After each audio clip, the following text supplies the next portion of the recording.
Hi, I'm Raul Ramirez, and we're here at Westside Training Center in West Los Angeles with Eric Flores. Okay, so last December, a really cool little documentary came out. It's on YouTube. You know, it's not too long, so we recommend you guys checking it out. But something interesting was said in it, and we're gonna kind of show you the clip first, and then we'll talk about it. Okay, so here's the clip. Jiu-Jitsu's been around so long, and it's been around so long competitively, that there was a void so big in the game that John Danaher and his guys were able to exploit to such a high level. You know what I mean? You think that all the shortcuts and tricks have already been figured out by now, and then something comes along and changes the game, and you see arguably some of the guys beat guys that are better than them in all other areas. You know what I mean? So I think that's how John Danaher's changed the game. He's created a wave. I always liken it to what John Danaher did is like the Mendes brothers with the Berimbolo, Ryan Hall with deep half guard, Ryan Hall with 50-50 guard. Every time someone's created a new part of Jiu-Jitsu, there's been a lot of hate immediately. I remember when we started learning the Berimbolo, I had old coaches and stuff say, why would you do this? This wouldn't work in the street. If someone did that to me, I'd toe hold them. I remember a lot of people were thinking that the Meow brothers would hit black belt and then get killed. But what John Danaher has done with the leg locks is there's a lot of pushback, a lot of hate. I know a big pushback with heel hooks were that they're too dangerous. We don't do them at our gym, they're too dangerous. But as there's a lot of hate, now it's just suddenly become accepted as part of the game. So John Danaher is responsible for that, the way I guess the Mendes brothers are responsible for the Berimbolo. He's really changed the game in a way that he's added something that's now become part of the game. Something that if you don't know it, you'll be destroyed with it. You know what I think, and I think even Danaher said this, I think the next big wave in Jiu-Jitsu will be driven from Jiu-Jitsu athletes with legitimate wrestling skills. Because what's going to happen is there's going to come an ADCC where a guy with legit wrestling skills is going to come along and destroy the competition. Not destroy him, but submit him, but just expose a huge hole we all have in Jiu-Jitsu. And ADCC, the rule set allows wrestling to be exploited, but no one's quite done it yet. You know what I mean? And I think someone's going to come along, kill everyone with wrestling. And the wrestling Jiu-Jitsu game is still being figured out, because there's that, what wrestling moves can we use safely that we won't get submitted doing? And I think that'll be the next big jump in Jiu-Jitsu. I know I want to get better at wrestling, but I don't think there's any Australians that can wrestle. All right, so you saw the clip. Eric, break it down for us. Well, it's a clip of Craig Jones, and Craig Jones basically is from Australia, does strictly basically no gi nowadays in submission-only tournaments, and he gained notoriety with his infamous or famous, however you want to look at it, Z-guard.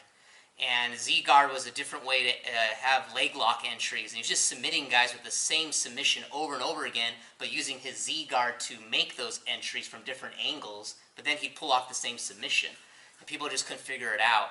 And he's just really pushing for innovation and creativity in Jiu-Jitsu, that the sport and the martial art should evolve and continue to change, and that's a good thing, actually. And so he's kind of just going off on how even Ryan Hall came up with the 50-50 and the deep half guard, and Keenan Cornelius came up with the worm guard. And so he's just going through all these guards, but what I found interesting was he said ADCC, which is basically, if you don't know ADCC, it's like the equivalent to our Olympics, but there's so much more freedom within their rule set. And typically, you're allowed to wear the gi in ADCC, but like 99% of the competitors opt to not wear the gi, and usually you see them doing no gi in ADCC. And he said something interesting, and I knew you would find interesting. He said the future of ADCC, after he went through like the 5 or 7 different new guards that have come out over the years, recent years, was that wrestling was going to be the next superstar or next great athlete competing in this no-gi type competition would be someone with a strong, credible wrestling skill set. And if not, at least the wrestling would expose the holes in all the games of these world-class athletes who are no slouches, but even if they didn't have a strong wrestler, a good enough wrestler can expose those holes, even with all these new guards coming out. And I just think it's exciting because I think even Bruce Lee was an innovator and said that we're not robots, fixed positions and tradition, and that continue to grow. So I really like what Craig Jones had to say, and he even joked around and said, I would like to get better at wrestling, but I can't find any good Aussies to wrestle with because Australia, New Zealand in particular don't have strong wrestling cultures, unfortunately.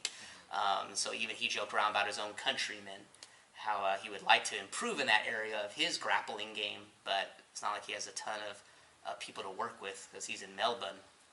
So we would say Melbourne. Yep. Yeah, it's like one of the nicest cities in Australia. Oh yeah, it's beautiful. I've been there. Yeah, and so basically, I think there's a lot of things that we can talk about just based on that clip alone. Because when we talk about wrestling too, we like from the catch wrestling point of view, that would be say like catch wrestling, and just you could say put simply that's like the in the past that would actually be considered professional level when pro wrestling rules were catch wrestling rules where you win by pin or submission. It was a straight contest. There's no stunts or anything like that. It wasn't a show or a predetermined contest. And then the amateur. So that would be what we call freestyle today, which used to be called amateur catches catch can, and then folk style, which we in the United States do in our high schools and our universities.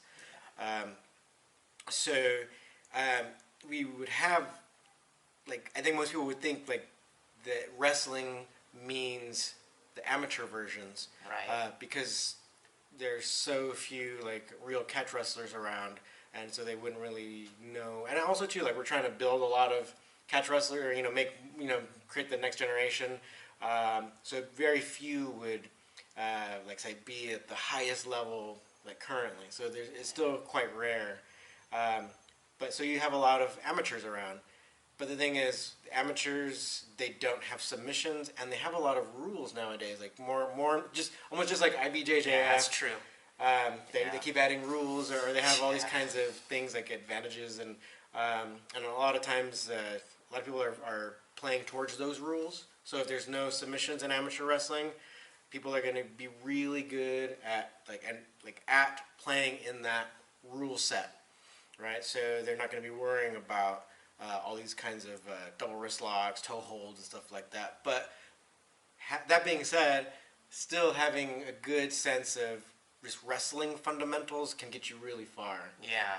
Yeah, and I think it's kind of what we're seeing. Where say like even Cobrinha, this school is a Cobrinha affiliate. Cobrinha even credits him practicing, like the amateur wrestling, and that is what helped him to win like that Super Grand Slam just last year, right, where he won all the 5 major world tournaments. So that was gi and no gi competitions. So he credits wrestling, and that is not even like catch wrestling. So I guess my point would be that it'd be great if people knew that there was actually this bridge between submissions and wrestling, and that the style that has that bridge is catch wrestling. Catch. No, I fully agree. I think it's great, like you just said, folk style and freestyle are great foundations of wrestling, but because it's points oriented and getting the pin is finishing someone or really defeating someone, they still fall short, unfortunately, with the submissions. And I think catch, because there are no points, it's just pin or submission. They're longer matches, so you have to be grittier, even in like 20-minute matches in catch wrestling. I think it's not only going to be the future of no-gi competition as far as at the higher levels, but even like we talked about before, MMA. And I think that's a great point, is that there is a better bridge. Yeah. Folk style and freestyle are, although awesome, they're still not. They still fall short. They're not good enough to really make that transition as catch wrestling is. And I think that's why I'm so fortunate that I found catch, because even I did folk style in high school. I knew freestyle was in the Olympics, but I never even heard of catch wrestling up till 2 years ago. Is when I first met you and found out about catch. But it's been such a great find for sure. Yeah, so I would kind of equate this to be like, say, like for an example in MMA where it's like a lot of people want to like say like do boxing and whatever kind of, like say like jiu-jitsu, right? But say if you're only boxing, then and there's no takedowns, then there's this kind of this disconnect between like the striking part and then the ground part. So in wrestling, that's kind of what happens where, say like if in ADCC, since there are submissions, right? In amateur wrestling, since there's no submissions, you can still like control somebody like really well, especially, again, also too, there's different qualities of wrestler too. So a lot of times you hear guys saying like, oh, well, I beat some like high school wrestler. I got him he came into our jiu-jitsu class and I submitted some high school wrestler. That's not really that big of an accomplishment, guys. Right.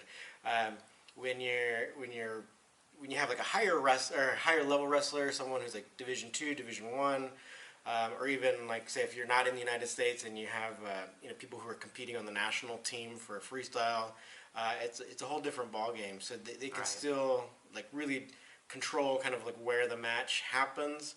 But yeah, there could be this disconnect where it's like maybe they might be in a good position to do a submission, but they might just not know it, and so it might not happen. So I guess that brings me back to my point about like, yeah, we do need this bridge, and then once like we have the style that has the bridge, right? Yeah. But then if we get more people who are savvy about these different types of guards and these different types of jiu-jitsu attacks, then I think we could see catch wrestling and different catch wrestlers doing very well in ADCC.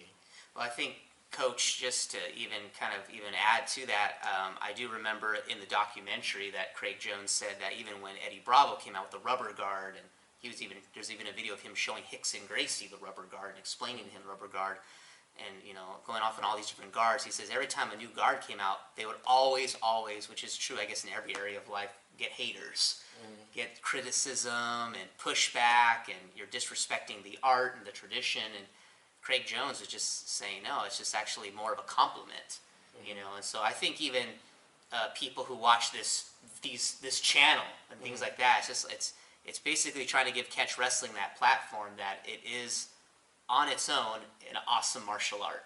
And with Craig Jones kind of even in humility saying that that's the future of the sport for no-gi Brazilian Jiu-Jitsu, saying it's wrestling, that's like, I think it's a good thing. I think when a martial artist, we should be always open-minded and growing and evolving and trying to be the best we can be, and that takes humility as well. And so I really do appreciate Craig saying that, and I'm excited for the future of our sport, as well as wrestling getting more of the respect it deserves, I guess I should say. Yeah, I agree. And it's what's also cool, kind of to tag on to what you just said, is like we appreciate him saying that, but yeah, and the humility, but yeah, it's like we have a style that is like the future of grappling, and so then we just need people to hop on board and help grow this, because like. Like say jiu-jitsu is so popular, and here in Los Angeles, there's like a jiu-jitsu school like almost every corner. Yeah, so, that's true. So, if we can get some people to like see that this is like its own very good martial art, they don't necessarily have to be doing jiu-jitsu, or they're not necessarily missing out, but it would be good to like understand the way a jiu-jitsu person would attack. Yeah, exactly. All right, cool. All right, well, thank you for watching. All right, so feel free to also too, if you're in a remote area, because we often get messages from people all around the world. Go ahead and check out our online course. So we'll leave the link in the description, and so then you can at least get started on learning some real catch wrestling fundamentals. All right, thanks for watching.